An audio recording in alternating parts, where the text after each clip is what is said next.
What components, though, should we make sure are in our 7-second videos? I mean, it's crazy. 7 seconds feels so short, but really you need to get right to the meat of it. For example, like, let's talk about PodFest for a second. If I had to do a 7-second video, I would strictly only say, come build your community, be amongst the greatest creators, PodFest. Yeah. Right? So you have to get right to the point. What's the ROI for me? If I sign right now, I can be with a lot of creators and be at the best conference ever. I got 7 seconds. But what he couldn't say was, you can come over here and learn about microphones. You could do VidFest. You could do, none of that's in that 7 seconds. So that's why I think, you know, if you were new today, you'd have to do a variety of different short clips. Yeah. So you could share all the things that you do. And it sounds to me like the big thing that's really important is telling the viewer what's in it for them. How do they win? What is up, action takers? Welcome back to the After Hours Entrepreneur. I'm really excited to share this interview here with you today that was completed at PodFest. Super fun, point and shoot style. I just posted up at the bottom of a very busy place in the conference hall, and I just started interviewing some awesome people, and I think you're going to be thrilled to hear how these people are turning their passion into profit. Stay tuned, sit back, relax, make sure you subscribe if you haven't yet, and let's get into this episode of the After Hours Entrepreneur. Run the tape. Neil, what's up? What's going on with you, my man? Yeah, I'm just loving PodFest, and it's come to my understanding that you're one of the OGs. Yeah, one of the 8. I call us the first 8 people that followed Chris into a meeting room, and he's like, I want to create a conference for beginner and intermediate podcasters. Back then, anyway. Now it's for everyone. So when was that? When did PodFest start? Wow, I can't remember the exact year. I want to tell you it was 2016. You know, there was the Florida Podcast Association, and from there it was sort of birthed. Because we did the film The Messengers in 2017, and that was following some of the speakers and getting their story worldwide. We went John Lee Dumas in Puerto Rico. We went to Guatemala to get people that were podcasting in the middle, like in poverty-stricken areas. We just wanted to tell the story. That's back then when no one knew what it was. So we were trying to answer, what is a podcast? So that's what the movie was about. And then from there, that kind of catapulted. Everybody knew the film, and so then PodFest kept growing. Super cool. Been here ever since. Super cool. So Neil, I want to hear more about your business itself. Sure. What do you do? What's your business? Okay, so I own a Wildstyle Media. So we are a high-end video production firm in Tampa. We've been there for a while. I was originally from here in Orlando. I was the producer for the mayor here for 13 years. Oh, wow. Moved to Tampa. We just opened up an awesome studio. We converted a house to be a full podcast studio. We have edit bays. We've got 900 square foot shooting studio where they can do like build outs for TV shows and stuff. And so we help brands grow, whether it's getting into podcasting in English and Spanish so they can go international. Okay. I had a microcon here at the last PodFest for bilingual voiceovers so they can meet podcasters. Podcasters could become voiceover artists. So we're all in the media space. And so everything from helping beginners to working on films and television shows. Super cool. Very cool. Super cool. 30 years and strong. Very relevant. So let's go back in time a little bit. Let's go back in time. You know, how did you know that video and media production was for you, Neil? Were you working like a corporate job, or did you picked up a camera and you just started going? That's an easy one. I lived in Southern California. We came from Venezuela. My dad had 6 kids. He took me to see Knight Rider. That's how old I am. I just turned 49. He took me to see the recording of Knight Rider at Universal Los Angeles, and I fell in love with the cameras and the whole thing. So as I grew up here in Orlando, Universal opened, and I won the first Young Filmmaker Award the year that Universal opened here, which is like 91. Wow. So after that, I took the money I won. I opened up an office, bought equipment, and I've been doing it since I was 17. How were you landing clients back then? My first client was Disney Event Group. So I just edited their weddings. It was just hustle. I went to one of the meetings and just like, I want to be an editor so bad. We ended up doing their weddings and stuff. And then I just started slowly getting my name out. I did homicide video for the Orlando police, worked with the mayor. So the whole time having my side business. And then I caught on to, when I left Orlando, I went to Tampa, met Chris. It was his birthday or something. I didn't know who he was. And he was selling us on podcasting. No one knew what it was. And I was just like, I'm new here. I know nobody. Maybe I should work with this guy. And we ended up just slowly like teaming up on, we learned about it. His wife does it, Katie Kremitzos. And then we started teaching people at the local level. And here we go. You know, PodFest was born and the rest is history. Yeah, it keeps growing. It keeps growing. Yeah. So super interesting story, by the way. And I love that hustle mentality. Disney, holy moly. If you were starting your business today, ground one, scratch one, and you said, I need to get a client today, what would you do? Well, I'm a big believer in old school. So get relationships like I'm doing with you right now, right? Talk to people, let them know what you do, but on a one-on-one level. This whole thing about only being on social, yes, it works to like mass get yourself out quickly, but I found that the real clients, the reliable clients, they come from relationships with other people. They refer you. So like, there's so many people that when I walk around here that are now my clients, but they were referred to me early on by Chris or anyone that was in our inner circle early on. So yes, I still market. Yes, you should be on social media, but I think build relationships with good people. They'll refer good people to you. Yeah. That's kind of where. Well, and that's one of the problems I think with social media is it's hard to develop relationships. Not real ones. Yeah. You're scrolling through the feed, and if it's more than 10 seconds, you're like, skip it. Yeah. So I think about videography and the way that this industry is evolving right now. If it's over a 15-second vertical, right, it's like too long. Yeah, what's the point? So how do you see video and videography working today? Yeah, it's changed so much. I remember when every video was 2 and 3 minutes, and I remember the day that our company had to start learning how to edit less than 30 seconds. Now we're down to 6-second videos. But you know what I hope to see is I'd like to see video go back to being a little bit longer form. Longer form now meaning 30 seconds, because I think sometimes now it's too quick.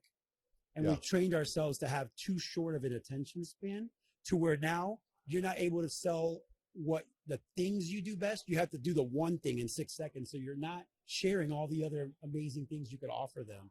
So I think the only problem with going so short is now I have to pick the one thing I think might get your attention, but that might not be the one thing I specialize in. Interesting. Yeah, it might be just what I know will get your attention. Good point. So let's talk about what gets your attention. Like you talk about a 7-second video clip. I say, oh, heck, I can record 7 seconds. That's easy. Yeah. What components, though, should we make sure are in our 7-second videos? I mean, it's crazy. 7 seconds feels so short, but really you need to get right to the meat of it. For example, like let's talk about PodFest for a second. If I had to do a 7-second video, I would strictly only say, come build your community, be amongst the greatest creators, PodFest. Yeah. Right? So you have to get right to the point. What's the ROI for me? If I sign right now, I could be with a lot of creators and be at the best conference ever. I got 7 seconds. But what he couldn't say was, you can come over here and learn about microphones. You could do VidFest. You could do, none of that's in that 7 seconds. Yeah. So that's why I think, if you were new today, you'd have to do a variety of different short clips. Yeah. So you could share all the things that you do. And it sounds to me like the big thing that's really important is telling the viewer what's in it for them. How do they win? So let's talk a little bit about PodFest here, because your company's doing all the production for PodFest. What goes into that?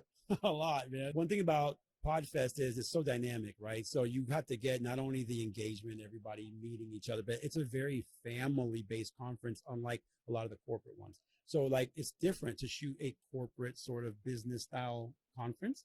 But here it's more, everyone's hugging each other. It's a lot of laughter. It's the guy showing the equipment, like they're just letting you touch it. So it's a lot more organic. Yeah. So we shoot more organic and we go a lot more handheld and a lot more social style instead of the corporate, professional gliding camera. It's much more in your face, more vlog style. So we really enjoy it because it kind of gets us out of the box of being so pro per se, and just be more personal with them. I like that, a little more raw. Yeah, relaxed. I'm kind of predicting for the future. I'm really fascinated with the metaverse and what's happening there. What do you think? Overrated, underrated? What are your thoughts about the metaverse? Wow, that's a great way to pose that question. You actually answered the question. I believe it's a tiny bit overrated, but I'm one of those people that we were early adopters to podcasting. We've been early adopters to all the new video styles. So just like Bitcoin, I always say educate yourself on whatever's new and hot, whether you like it or not. Yeah. Because you need to be able to, like we just talked about, set a relationship with somebody, because maybe that's the topic they choose to approach you with. And if you know nothing about it, right, because you think it's just a trend, he's not going to connect or she with you anymore. Right. So I think it's a little overrated, but I think it's exciting. And I know that that's going to be like what podcasting was. No one knew what it was. Now I came down the escalator and you're in the prime corner of podcasting. That was not there when we first started PodFest, right? Everybody was too shy. Sure. And here you are, like dominating the best corner ever. Yeah, right. With the best people ever too. But yeah, it's scary, man. Look, it's changing so much, but I say get excited, jump in, know a little bit about it. But most importantly, you got to tell people, how do they win following you to the metaverse, not go to the metaverse. Yeah. You got to be a guide. So I always say, shallow water. Get them to meet you in shallow water, and then you take them to the deeper water. So at least know about it, educate about it, find out how would my podcast work? Can it translate to the metaverse somehow? Or me as a coach, how else can I grow if I'm a YouTuber? You got to get a piece of the land, but you don't need to dominate it. And the mistake people like to get in and they want to dominate the land. Just get in there first. Yeah. Play a little bit. And then once the relationships build, it'll be just like PodFest. It'll grow over time and the metaverse will be comfortable for you to hang out. Yeah. It's a lot right now. It's overwhelming. It is. It's a lot. It is. To be frank, there's no doubt in my mind that in 10 years we're all going to be in the metaverse. Like we'll be talking like this in the metaverse. Exactly. Have you tried on the Oculus goggles? I did try them on at NAB. Exciting stuff. But again, I felt what you're saying. I felt very nervous. Like my question when I took them off was, what is my role as a video or content creator in there? I kind of felt left out. Yeah. It was already too developed. And I get that they had to stage it, but I already felt behind it. It was early back then, like 2019, 2018. So I'm trying to get our feet wet as a production company, but I'm also trying to be careful not to get too deep into where now I'm not focused on what's working. Yeah. Trying to help people navigate their way to these things, just like podcasters. Get in easy, right? Yeah. Well, because you don't necessarily know which door is going to open and it's going to have the right thing behind it. Stretching your resources as well. Like, you might be great on YouTube. You might be great as a podcaster. Right? I call them podtubers. But then now the metaverse comes, and if you're too focused on just, I got to get established there, what are you ignoring now that you developed? Yeah. So I'm a big believer in like strengthen, and then take that to the new thing. But now you're in a new world. You're the new. Yeah. No matter how big and famous you are on another platform, right? So I don't know. I guess I got to tell people it's like anything, tread softly. Get in there. But I fear people just want to get in and dominate a space just so that they can sell it to everybody else. Like a Ponzi. Buy my course on the metaverse and you just got here. Right. But it's going to happen. Unfortunately. Yeah. That's how it was in podcasting, right? Early adopters immediately started training and coaching everybody. Yeah. So it's going to be interesting. It's exciting to see. I mean, look how much podcasting has changed in the few short years. Oh, it's wild. Like how easy it is to record a podcast. Yeah. I mean, I think there's a lot that goes into making it so it's successful and you achieve your goals and whatnot. But yeah, metaverse is very, very exciting to me. Neil, do me a favor. Could you tell everyone your name, the name of your company? Yeah. And why they should be at PodFest? Yeah. So I'm Neil Guilarte. I'm the founder of Wildstyle Media, and you should be at PodFest at whatever level you are, simply to build relationships. This is probably the one conference that I think you should go to for the people more than the education. Yeah. Yeah, I really believe that. But we have amazing education. But I think that this is a place where you can literally meet very big YouTubers and big podcasters, but they'll sit right next to you at a talk. Yeah. They're not separate behind a curtain or behind a, they'll sit right next to you. And that allows you to then share your thing and get their perspective. And then you feel important, and then you can move on and grow. You know what I'm saying? So that's why I think podcast is amazing. Connections, amazing. More than anything. Watch a really interesting NFT presentation yesterday. Neil, rapid fire. You ready? Oh God, yeah. Neil, what's your favorite animal? Tiger. Okay. If you could sit next to anyone on a plane, who would you sit next to? You. No, I'm just kidding. All right. We're honestly, Steven Spielberg, probably. Okay. I like that. What's the scariest movie you've ever seen? It. Yep. The original. Scared the hell out of me for years. Yeah. No, bro. No, I would not go by on the middle of the street. I would never go anywhere there was like an empty hole where I couldn't see a red balloon. The remake was actually really good. I saw it. Yeah. But the first one was pretty impactful. It scared me for a couple of years. Yeah. Dig it. If you could live anywhere in the world, where would you live? God, great question. Maybe Spain. I've always liked Spain, just never gone. Okay. I always like the idea of Spain, right? Yeah, it's nice. Yeah. I haven't been either, but it's on the list. Yeah, we can edit this part out. Yeah, I'm trying. I know. I'm trying to keep the silence. Rock team, thank you, brother. Thanks for helping me out here. If you had 10 seconds with yourself 10 years ago, what do you say? Oh, Jesus. That's a loaded one. 10 seconds with myself. What would I say? Be more intentional, do things with purpose, and don't overthink anything. That's what I would tell myself. I love that. Neil, thank you for sharing your wisdom. Thank you for having me, bro. It's been a pleasure. Thank you for having me on the show. Thanks for listening today. I hope you enjoyed this episode of the After Hours Entrepreneur. So many great people out there taking action. And I love sharing their stories with people just like you. And listen, if you're into podcasting, if you're trying to grow your podcast into something that can actually generate real revenue and real profit, let me help you. Let me help you. That's what I'm here to do. I've been working on this for over 5 years now, and I want to help you turn your podcast into profit. Click the link below and join the Podcast Mastermind community. It is very affordable, and it's designed to help you turn your podcast into money, into cash money. That's what we're going to help you do. So listen, click the link below. Let's connect. Thanks for listening to the After Hours Entrepreneur today. And I'll catch you here next time. Go take action, all right? Peace.